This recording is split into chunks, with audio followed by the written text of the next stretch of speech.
வணக்கம் நண்பர்களே. நாம இன்னைக்கு இந்த வீடியோவில் என்ன ஒரு முக்கியமான தகவலை பற்றி பார்க்க போகிறோம் அப்படின்னு சொல்லிட்டு பார்த்தீங்கன்னா, தவேக தலைவர் விஜயோட மனைவியான சங்கீதா விஜய் வந்து செங்கல்பட்டு குடும்ப நல நீதிமன்றத்தில் கொடுத்திருந்த அந்த ஒரு விவாகரத்து மனு தான் இன்னைக்கு சோஷியல் மீடியாவில் ரொம்பவும் சர்ச்சைக்குரிய ஒரு விஷயமா போயிட்டு இருக்குது. ரீசெண்டாக நடந்த பரப்புரையில் கூட அவர் என்ன சொல்லியிருப்பாரு அப்படின்னு சொல்லிட்டு பார்த்தீங்கன்னா, தயவுசெய்து நீங்களாம் அந்த விஷயத்துக்காக வருத்தப்படாதீங்க, நீங்களாம் ரொம்ப கலங்குற அளவுக்கு அந்த விஷயம் ஒர்த் இல்லை அப்படின்னு மாதிரி சொல்லியிருப்பாரு. அதை வந்து தவறாக புரிஞ்சுக்கிட்ட நிறைய பேர் வந்து அவருக்கு எதிராக நிறைய கருத்துக்களை பதிவிட்டுட்டு வராங்க. அதில் முக்கியமான ஒரு நபராக சமுத்திரகனி சார் வந்து இன்னைக்கு பார்க்கப்படுறாரு.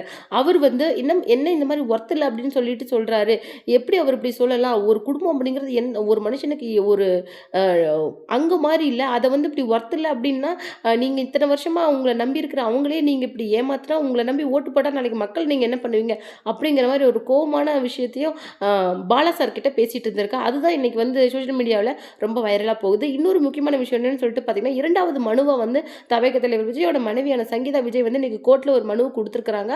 அதுவும் வந்து ரொம்ப வைரலாக போயிட்டு இருக்கிறதுக்கு காரணம் வந்து அது வந்து அவங்க ரொம்ப எமோஷனலாக அந்த மனுவில் குறிப்பிட்டிருக்க சில விஷயங்கள் தான் அது வைரலாக போகிறதுக்கு இன்னொரு முக்கிய காரணமாக இருக்குது. அது அடுத்தது முக்கியமான விஷயம் என்னன்னு சொல்லிட்டு பார்த்தீங்கன்னா, தாவேக்காவோட அந்த புசி ஆனந்த் வந்து என்ன பண்ணியிருக்காரு அப்படின்னு பார்த்தீங்கன்னா, டிவிகே நிர்வாகிகளுக்கு ஒரு சுற்றறிக்கை மாதிரி கொடுத்துருக்காரு. அதை பற்றியும் நம்ம இந்த வீடியோவில் ஃபுல்லாக பார்க்கலாம். வீடியோக்குள்ளே போகிறதுக்கு முன்னாடி நீங்கள் நம்ம சிபி ட்ரெண்டிங்க்கு புதியவராக இருந்தால் மறக்காமல் நம்ம சேனலை சப்ஸ்கிரைப் பண்ணி ஃபாலோ பண்ணிக்கோங்க. வாங்க வீடியோக்குள்ளே போகலாம்.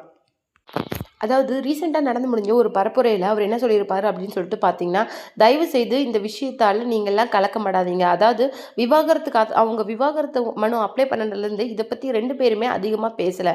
ஆனாலும் டிவிகோவோட தொண்டர்கள் அதுக்கப்புறம் விசிறிகளாக இருக்கிற நிறைய பேர் இந்த விஷயத்தால் ரொம்பவும் குழம்பி போய் வருத்தத்திலே இருக்காங்க. அதாவது நமக்கு உதவி பண்ண ஒரு மனுஷனுக்கு இப்படி ஆயிடுச்சு அப்படிங்கிற ஒரு வருத்தம் ஒரு பக்கம் இருந்தாலும் நிறைய இந்த விஷயத்தை பற்றின தப்பான செய்திகள் போயிருக்குது. அதுக்கு முற்றுப்புள்ளி வைக்கிற விதமாகவும் தன்னுடைய விசிறிகளுக்கு இந்த இந்த விஷயம் வந்து பெரிய ஒரு கலக்கத்தை கொடுக்கக்கூடாதுங்கிற ஒரு நல்ல எண்ணத்துக்காகவும் அவர் என்ன சொல்லியிருந்தாரு அப்படின்னு சொல்லிட்டு பார்த்தீங்கன்னா, இந்த மாதிரி நீங்கள் இந்த மாதிரி பெருசாக நினச்சிக்கிட்டு ஃபீல் பண்ணுற அளவுக்கு என்னுடைய விஷயம் வந்து பெருசாக ஒர்த் இல்லை அப்படிங்கிற மாதிரி சொல்லியிருப்பாரு.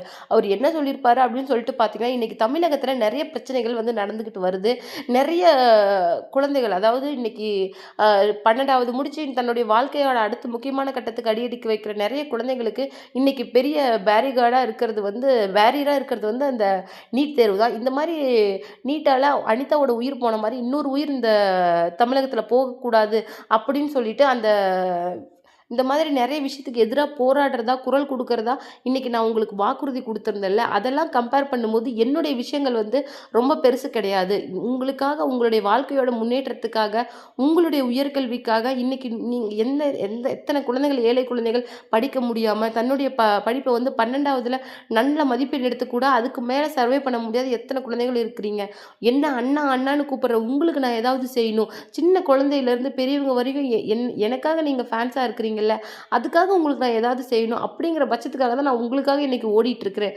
அதை தவிர என்னுடைய ஃபேமிலியில் நடக்கிற இந்த விஷயங்கள் இப்போ எனக்கு பெருசாக அது படலை அப்படின்னு சொல்லிட்டு ஒரு நல்ல விதத்தில் தான் அதை சொல்லியிருந்தாரு. ஆனால் சமுத்திரக்கனி வந்து இதை எப்படி பேசியிருந்தாரு அப்படின்னு சொல்லிட்டு பார்த்தீங்கன்னா, ஒர்த்தில் நீங்கள் எப்படி சொல்லலாம்? அதாவது 25 காண்ட திருமண வாழ்க்கையை நீங்கள் நடத்தியிருக்கிறீங்க.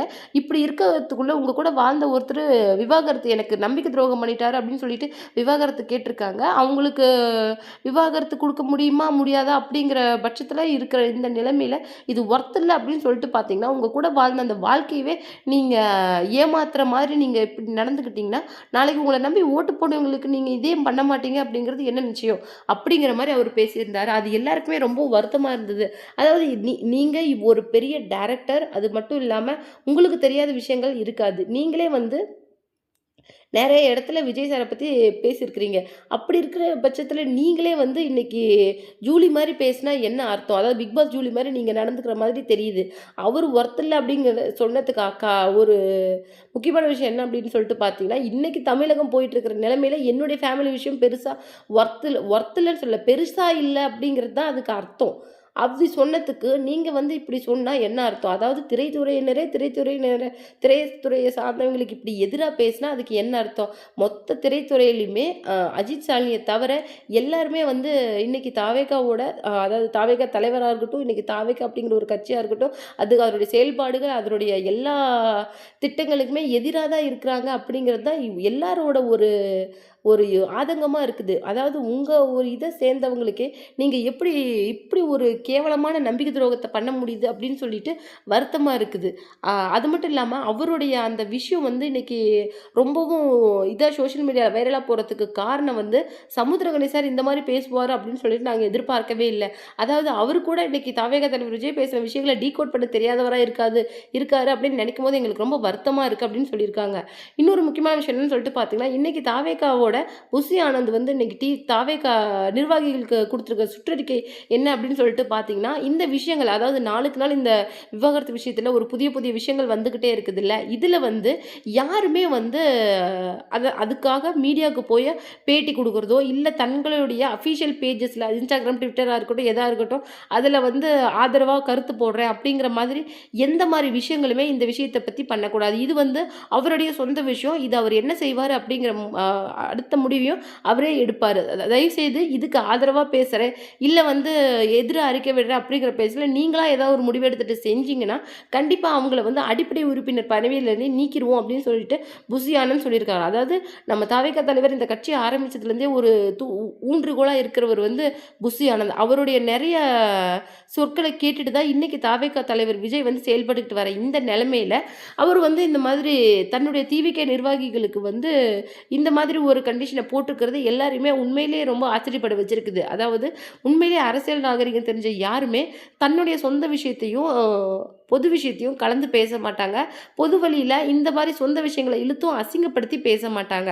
ஆனால் இது நிறைய பேருக்கு வந்து கண்டிப்பாக வந்து வெறுவாய்க்கு பொறி கொடுத்த மாதிரி ஆகிடும் அப்படின்னு சொல்லிட்டு அவர் முன்கூட்டியே கருதி தான் அவருடைய நிர்வாகிகளுக்கு இந்த விஷயத்த சொல்லியிருக்காரு. நீங்கள் ஏதாவது பேச போய் அதுக்கு வந்து மற்றவங்க அது விஷயமா போய் அவருடைய விஷயங்கள் இப்படி பொது வழியில் ஒரு இதில் பேசுகிற மாதிரி ஆகிடும். ஸோ கண்டிப்பாக இந்த விஷயத்தை பற்றி யாரும் எந்த விதமான கருத்துக்களும் தெரிவிக்கக்கூடாது அப்படின்னு சொல்லிட்டு ரொம்பவும் ஒரு முக்கியமான இதை வந்து அவங்களுடைய நிர்வாகிகளுக்கு சுற்றறிக்கையாக கொடுத்துருக்காரு. இதை கண்டிப்பாக எல்லோரும் ஃபாலோ பண்ணணும் அப்படின்னு அவர் சொல்லியிருக்காரு.